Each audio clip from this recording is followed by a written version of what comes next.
Elizabeth Gilbert writes in Big Magic, "This, I believe, is the crucial question upon which all creative living hinges. Do you have the courage to bring forth the treasures inside of you?" I believe we are all walking repositories of buried treasure. I believe this is one of the oldest and most generous tricks the universe plays on us. The universe buries strange, deep jewels within us all, and then stands back to see if we can find them.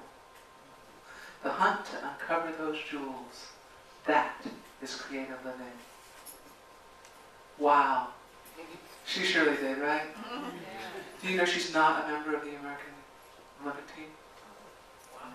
She's not even on the Olympic teams of any nation. That routine which you saw scored a perfect 10. However, there were parts and elements of that the judges later admit they could not even begin to score because they were at a difficulty level they didn't have a rubric for. How many of you are familiar with Caitlin Ohashi? She is now a viral sensation. In fact, that's only the second time she's ever performed that routine. Ever. As a teen, she was an Olympic hopeful, but a combination of horrific injuries and surgeries and abuse and incredible pressure of bodily perfection and performance perfection from coaches and fans left her, in her words, broken. At 18, she quit elite gymnastics and enrolled at UCLA in gender studies. Speaking to USA Today Sports on Tuesday, she credited UCLA and, more importantly, its culture for giving her a new lease on life. Quote, "Coming to UCLA, having been blessed to have the coaches I have that don't encourage us just to be athletes, but to be human beings instead, has really helped me to become who I am today," she said. "Also, having my team to support me throughout that, which is a privilege. I felt like I was dancing with them on the floor and having as much fun as possible. That's been a huge, huge part of my joy." Caitlin Ohashi has a unique gift. She took the time to find herself, healed herself in community, and she has been able to give this world a moment of joy that we actually needed last week. She became a stunning example of what are the possibilities of sharing ourselves with others, honoring, not othering, because she was indeed othered while she was trying to be an elite athlete. Sharing each other as fellow human beings in this together, challenging our best selves to come out and play. I believe if there is a universal human resource department, the ad that they placed today might read, "Unique gifts, urgently needed to save the world." It's been quite a week. One filled with roller coaster experiences and events for many of us. But the truth is, all weeks are like that for some of us. Some filled with joys and griefs, confusions and enlightenments, justices and injustices, new awarenesses and continuing blindness. One of my muses passed from this world this week. Mary Oliver is one of the reasons why I write poetry. Why I write poetry, or at least attempt to write poetry, every single day. I first heard her words in church. Sacred words confirming the sacredness in the veins of the leaf I was holding, the cry of the owl, the temporal nature of a footprint that I leave, that a dog can still smell, and then disappears. Or doesn't. Words that for me knit together our newly at that time minted set of principles from the essential individuality of the first one, the inherent worth and dignity of every person, which, as you know, I want to have changed to every being, to the seventh, the interdependent web of all existence. I was looking through her works for poems for this sermon when I received news of her death.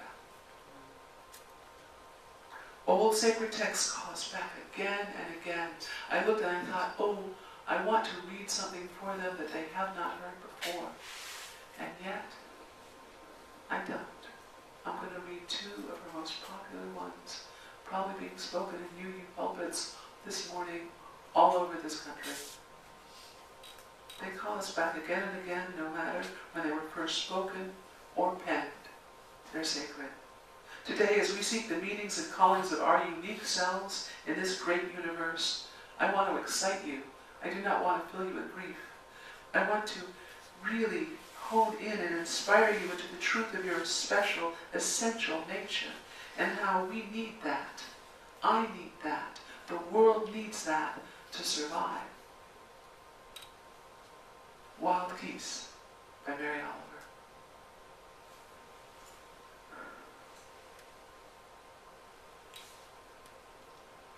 You do not have to be good. You do not have to walk on your knees for 100 miles through a desert repenting. You only have to let the soft animal of your body love what it loves. Tell me about despair, yours, and I will tell you mine. Meanwhile, the world goes on. Meanwhile, the sun and the clear pebbles of the rain are moving across the landscapes, over the prairies, over the deep trees, the mountains and the rivers. Meanwhile, the wild geese, high on the clear blue air, are heading home again. Whoever you are, no matter how lonely, the world offers itself to your imagination, calls to you like the wild geese, harsh and exciting, over and over, announcing your place in the family of things.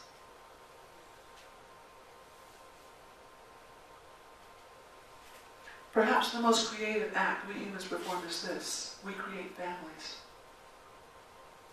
We create connections out of anything. This altar is a connection. This group is a connection. Those scissors, that paper, those holes in that paper are a connection. We can see the connections, and if we allow our imaginations to confirm this truth, we can see both our collective unity and our own uniqueness.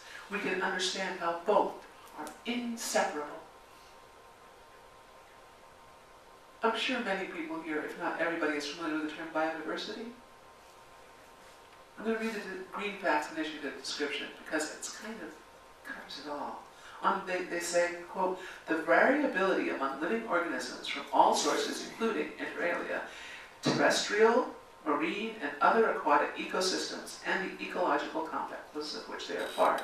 This includes diversity within species, between species, and between ecosystems. That's diversity within species, between species, and of all ecosystems. And it's now well established that biodiversity is essential for the survival of all environments. That's sort of nod, we kind of know this. Now these days, we seem to be most commonly talking about biodiversity when we're talking about walls, or water, or the threats that our world is under.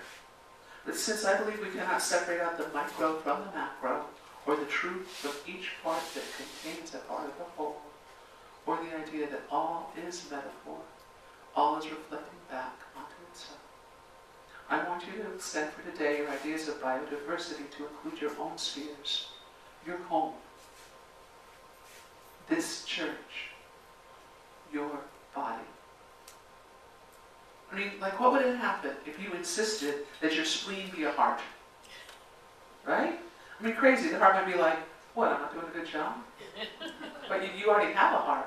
I'm the heart, right? What? What? You know? And the spleen might be like, I don't really know how to pump. I don't really have the pumping. I could try. I don't think I'll be a very good heart. And the white blood cells are going to be just, they're going to be so confused they're not going to get home. I mean, you know, you want them to go through the heart, but you don't want them to stay there. That means something else. It would be terribly confusing. And then what would happen if you decided to start putting in something that was toxic to the heart?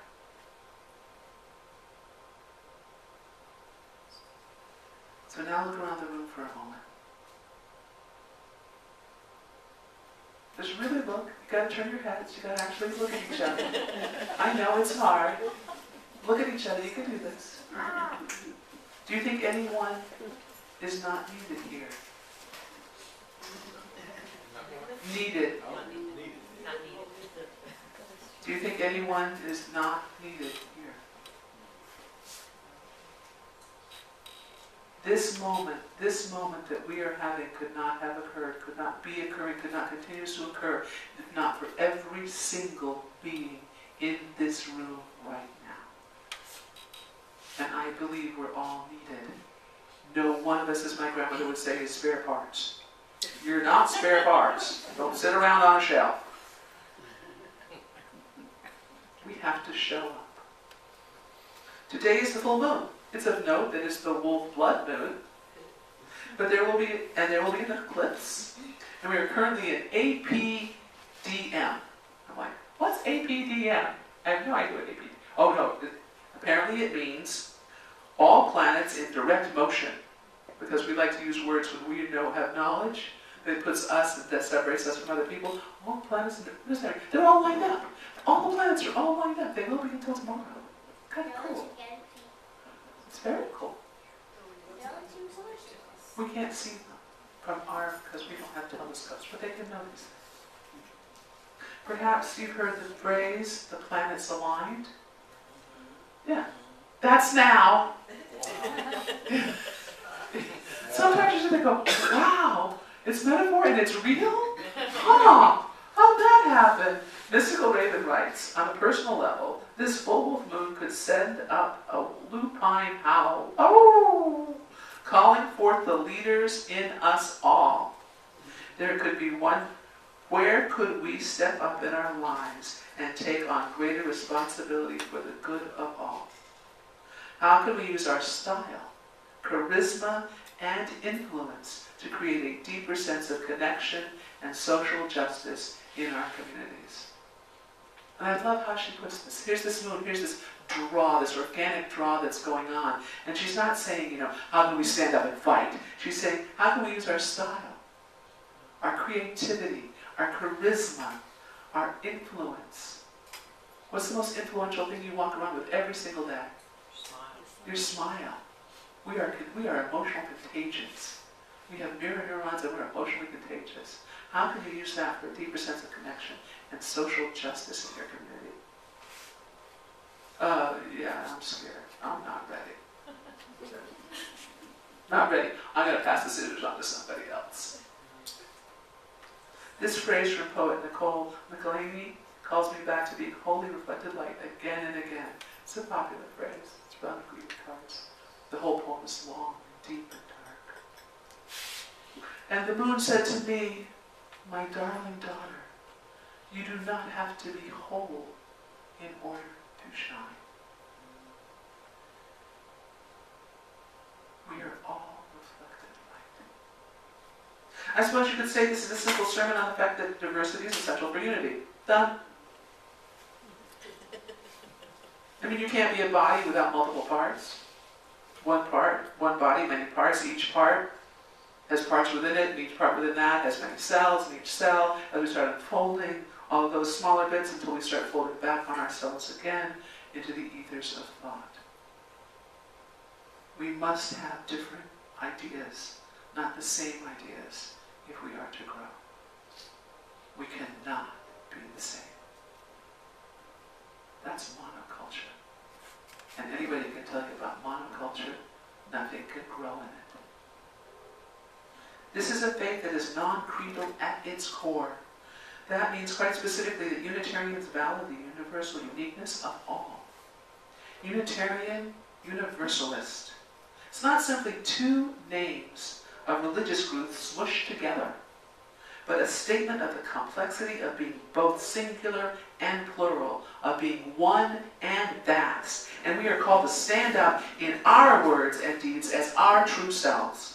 We need to remove the fears of exposure of our soft animal bodies, and we need to love what we love, and we need to do it out loud and proud. We will not fall into the conformity of like-minded community for our worlds to survive. And I'm tired of having people come up and say, I'm looking for a like-minded community. Don't want a like-minded community, want a like-accepting community. None of us have the same minds. None of us. Those are computers, those are robots. Those are not us. We do not need to think alike, to love alike. And how you express your love is going to be different than how I express my love. Tomorrow is Martin Luther King Jr. Day, a national holiday, a bank holiday, and a time to reflect on the jewels of his teaching, as well as his prophetic voice which called us to act. On November 1954, Dr. Reverend Martin Luther King preached Romans 12:2. Yes, he was that Christian Baptist preacher. Remember that. Quote, "And be not conformed to this world, but be ye transformed by the renewing of your mind." He could have preached it today.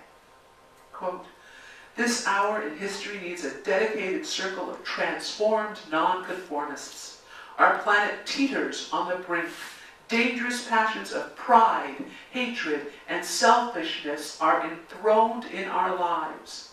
Truth lies prostrate on the rugged hills of nameless Calvaries, and people do reverence before false gods of nationalism and materialism. The saving of our world from impending doom will come, not through the complacent adjustment of the conforming majority, but through the creative maladjustment of the non-conforming minority. That is us. What does it mean to be a dedicated circle of nonconformists? I mean, what does it mean to be a nonconformist, really? I believe it means to be your authentic self in the community of the world. The first principle cannot be separated from the seventh. The only way to honor and respect the inherent worth and dignity of every person is to honor and respect the interdependent web of which we are all a part." King goes on. "I'm sure that many of you have had the experience of dealing with thermometers and thermostats." I like practical explanations. "The thermometer merely records the temperature. If it is 70 or 80 degrees, it registers that, and that is all. On the other hand, the thermostat changes the temperature. If it's too cold in the house, you simply push up the thermostat a little and it makes it warmer. And so the Christian, and I would say, and so all of us humans, are called upon not to be like the thermometer conforming to the temperature of his society, but he must be like the thermostat serving to transform the temperature of his society. We are not called to be commentators, and certainly not bitter critics. We are the change agents. Each, every one of us, as Jane Goodall says, you cannot get through a single day without having an impact on the world around you. What you do makes a difference, and you have to decide what kind of difference you want to make. What you do matters, no matter what it is that you do. What you do matters, no matter what it is that you do." King continues the sermon with the book of Daniel, where a part of Daniel is actually absent. King Nebuchadnezzar has made a gold statue of himself. There's a theme here with that color, right? Gold statue of himself, and has demanded everybody bow down to it. And 3 brave young men refuse. In a sea of citizenry, all bowing down, Hananiah, Mishael, and Azariah stand. They stand up, and they refuse to bow down. Reverend Dr. King asks, who today can stand up and refuse to bow in a crowd where everyone else is bowing?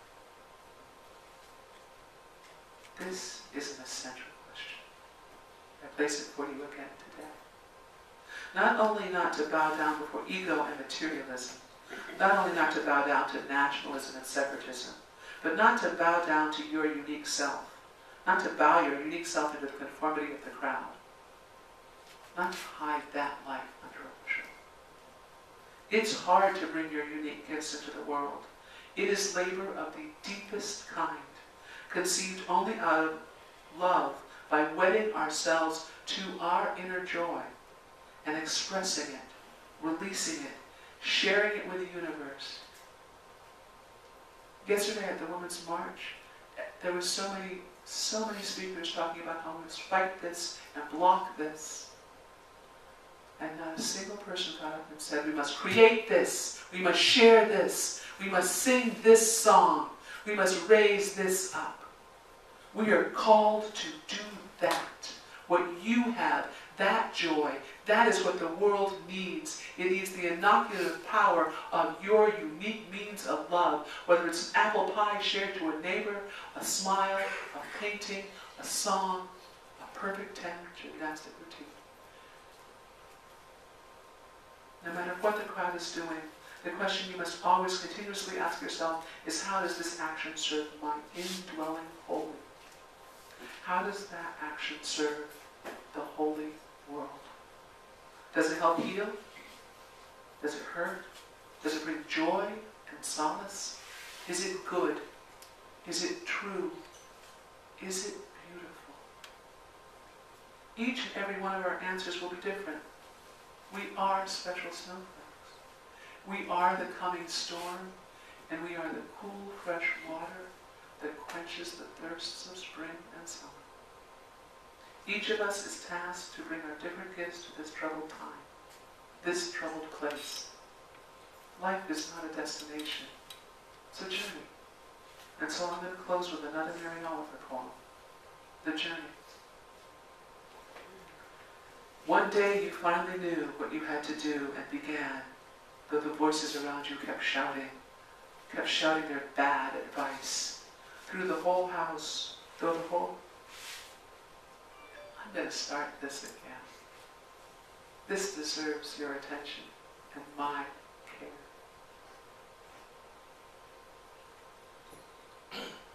I read this once on a train. It's one of those poems that changes your life. One day you finally knew what you had to do and began, though the voices around you kept shouting their bad advice, though the whole house began to tremble and you felt the old tug at your ankles. Mend my life, each voice cried, but you didn't stop.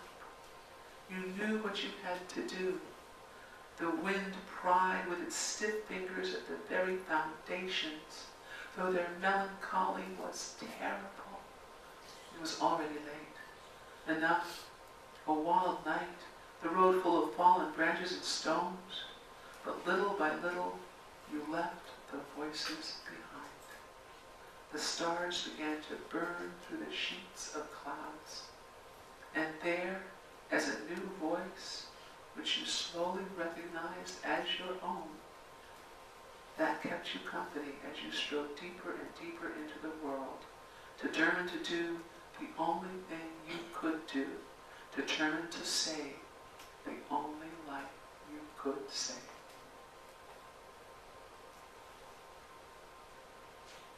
We must stop hiding our lights under the bushels of our fears. Our world needs saving. So bedeck yourselves with your hidden treasures and stand up, spring up, do a backflip. However you are able to shine, or sparkle, or shimmer, or twinkle, or softly glow. Your salvation and mine are inseparable. It is only in our diversity that we survive. What are you doing with my one and precious life? What am I doing with yours? I love you. Namaste.